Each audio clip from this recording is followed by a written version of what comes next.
paraît bien sûr préférable de donner un toit à ceux qui n'en ont pas. L'exemple d'une étudiante qui vit difficilement à Paris, qu'ont rencontré Florence Lecnec et Adil Farkan.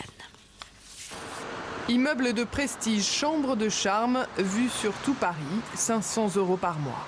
Voilà l'annonce imaginaire mais réaliste du logement qu'occupe Émilie depuis 10 mois. La jeune Québécoise vit ici à titre gratuit, 11 mètres carrés, qui constituent en quelque sorte son salaire de jeune fille au pair. C'est ici pour dormir là. Je peux pas recevoir, je pourrais pas faire une fête là même avec 4, ça serait même les chaises, c'est les chaises qui prennent trop de place. Et pourtant, les toilettes et la douche existent, même s'ils sont un peu plus loin que le palier, un étage en dessous.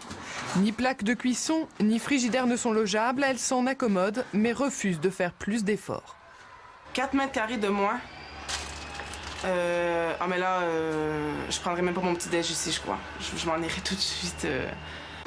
En proposant de louer des chambres entre 7 et 9 mètres carrés, le gouvernement estime à l'inverse offrir une solution aux étudiants. Ils sont en moyenne 140 à se battre pour une chambre.